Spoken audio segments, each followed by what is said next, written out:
پاکستان نے IMF کو جولائی میں گیس اور بجلی کی 20% قیمتیں مزید بڑھانے کی یقین دہانی کرا دی ہے. بیس قیمتیں مزید بڑھانے کی یقین دہانی کرائی ہے. ذرائع کے مطابق IMF نے گردشی قرض میں اضافے پر تشویش کا اظہار کر دیا ہے. تفصیل جانیں گے اشرف ملخم سے. اشرف بتائے گا پاکستان کی جانب سے کتنے اضافے کی یقین دہانی کرائی گئی ہے؟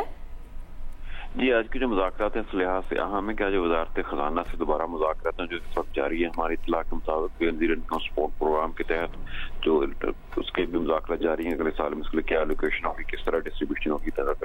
جو سب سے اہم چیز ہے جیسا کہ آپ نے ذکر کیا کہ بجلی کے شعبے میں گردشی قرض جو ہے وہ اس میں 150 ارب کے قریب اضافہ متوقع ہے. اس پہ IMF نے خاصی اپنے خدشات کا اظہار کیا ہے کیونکہ پاکستان نے ایک وعدہ کیا تھا کہ 2300 سے زیادہ گردشی قرض نہیں بڑھے گا.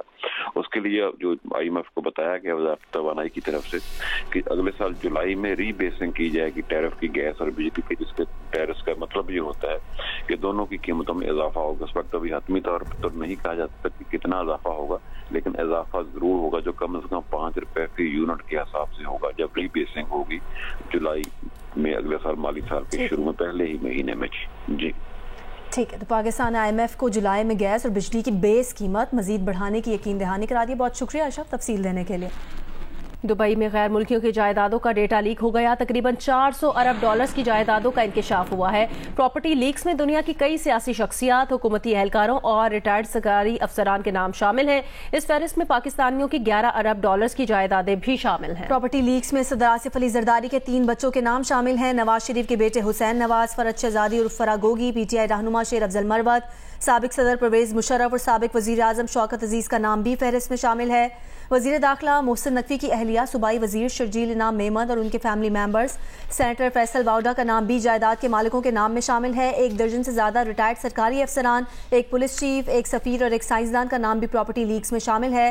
سندھ کے 4 اراکین قومی اسمبلی بلوچستان اور سندھ کے 6 سے زائد اراکین صوبائی اسمبلی کے نام بھی پراپرٹی لیکس میں شامل ہیں.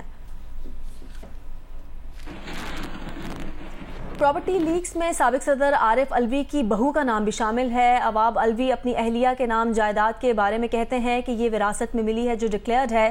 صنعت کار اور پیپلز پارٹی کے MNA مرزا اختیار بیگ تقریباً 2 درجن جائیدادوں کے مالک ہیں. بیشتر جائیدادیں اہلیہ اور بھائی کی مشترکہ ملکیت ہیں. اختیار بیگ نے وضاحتی بیان میں کہا ان کا کاروبار اور جائیدادیں انکم ٹیکس ریٹرنز اور الیکشن کمیشن میں ظاہر ہے.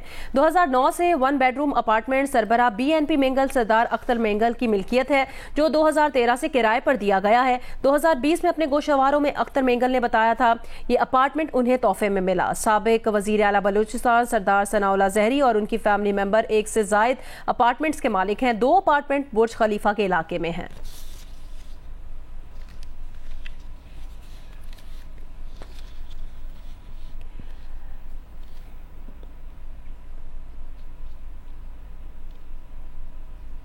جیو نیوز اس بات کی وضاحت ضروری سمجھتا ہے کہ پاکستان سے باہر کسی فرد کا کسی جائیداد کا مالک ہونا از خود کوئی غیر قانونی سرگرمی نہیں. بہت سے لوگوں کے پاس بیرون ملک جائیدادیں ہوتی ہیں کیونکہ یا تو انہوں نے بیرون ملک کام کیا ہوتا ہے یا ان اثاثوں کو خریدنے کے لیے اپنی ٹیکس شدہ آمدن کا استعمال کیا ہوتا ہے.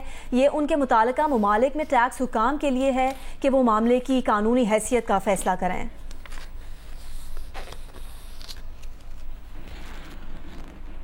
اور جیو نیوز یہاں اس بات کا ذکر ضروری سمجھتا ہے کہ دبئی اسلامی دنیا میں ترقی اور جدت کی علامت کی حیثیت رکھتا ہے. یہاں کے متحرک کاروباری مراکز اور بزنس دوست ماحول نہ صرف لاکھوں پیشہ ور اور کاروباری افراد کو اپنی طرف متوجہ کرتے ہیں بلکہ سرمایہ کاری کی حوصلہ افزائی بھی کرتے ہیں. تاہم کسی بھی بڑے عالمی شہر کی طرح دبئی کے بھی اپنے چیلنجز ہیں. ہر کمیونٹی کے کچھ لوگ ذاتی فائدے کے لیے قوانین کا غلط استعمال کر کے نظام کا استحصال کرنے کی کوشش کرتے ہیں. ان کے یہ اقدامات شہر کی مجموعی عظمت یا اقدار یا اس کی حکمرانی کی عکاسی نہیں کرتے.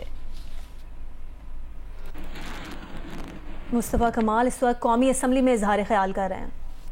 Get way to the entire Pakistan and to the central Asian to Afghanistan. تیسرا ہم نے گوادر بنایا ہے, فلی آپریشنل نہیں ہے. ہم اس شہر سے 68% ریونیو کلیکٹ کر کے جمع کر کے پورے پاکستان کو دیتے ہیں and we are proud of it. ہم سندھ کا 95% ریونیو ہم کماتے ہیں, اس شہر سے کماتے ہیں. لیکن آج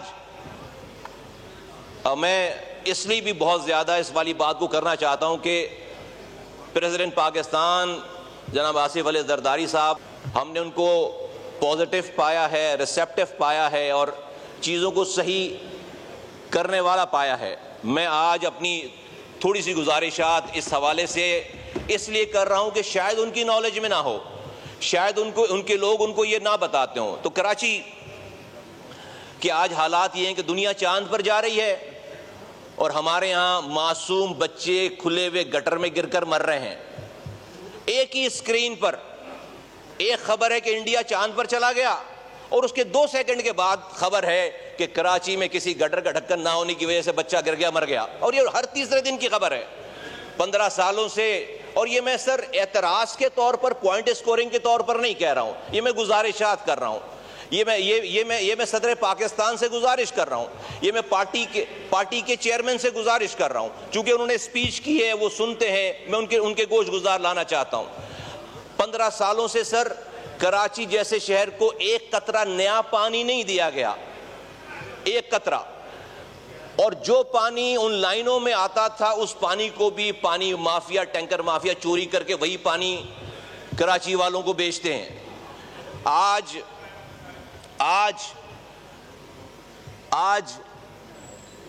پورے سر سندھ بھر میں ہمارے پاس 48,000 اسکولز ہیں.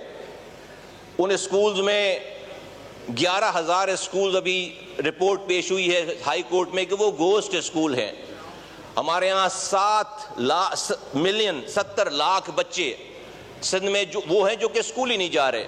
پورے ملک میں 2,62,00,000 بچے اسکول نہیں جا رہے. اگر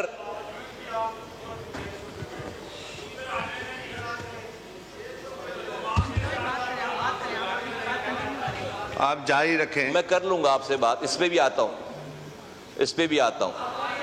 آپ بولیں. جی چیئر کو ایڈریس کریں پلیز. میں بتاتا ہوں. سر میں تو چاہ رہا تھا کہ جو وہ order in the house please, order in the house. بہت سارے پوائنٹس میں نے لکھے تھے. آنریبل ممبر کو بولنے دیں please. Order in the house. Allah Akbar, Allah Akbar. Sindh high court میں کراچی کے ضلع وسطی سے لاپتہ شہری کی بازیابی کے لیے درخواست کی سماعت ہوئی ہے. عدالت نے شہری کی گمشدگی کا مقدمہ درج کرنے کا حکم دے دیا ہے. عدالت میں محکمہ داخلہ سندھ کو فوری GIT تشکیل دینے کا حکم دے دیا. عدالت نے صوبائی حکومت, وفاقی حکومت اور دیگر سے 29 مئی کو جواب طلب کر لیا ہے. تفصیل جانیں گے امین انور سے. امین بتائے گا مزید کیا ڈیٹیلز ہیں؟ جی بالکل, کراچی کے ضلع وسطی سے لاپتہ شہری کی بازیابی سے متعلق درخواست کی سماعت ہوئی ہے جس میں عدالت نے پولیس حکام پر برہمی کا اظہار کیا ہے. درخواست گزار کے بھائی نے بتایا کہ اس کے بھائی کی عدالت سے ضمانت ہوئی تھی اور جسے نامعلوم افراد اپنے ساتھ لے گئے ہیں, جس پر عدالت نے محکمہ داخلہ کو فوری GIT تشکیل دینے کے ساتھ ساتھ سندھ حکومت اور وفاقی حکومت سے 29 مئی تک رپورٹ طلب کر لیے ہے. عدالت کا یہ کہنا ہے کہ لاپتہ شہریوں کی بازیابی کے لیے پولیس سنجیدہ اقدامات کرے. جیسے ذمت اللہ پھلپوٹو نے ریمارکس دیتے ہوئے کہا کہ یہ کیا مذاق ہے کہ ایک بھائی کو چھوڑا اور دوسرے کی جب ضمانت ہوئی تو اسے بھی اپنے ساتھ لے گئے ہیں. عدالت نے پولیس اور صوبائی حکومت سے 29 مئی تک جواب طلب کر لیا ہے. جی ٹھیک ہے امین, بہت شکریہ تفصیل دینے کے لیے.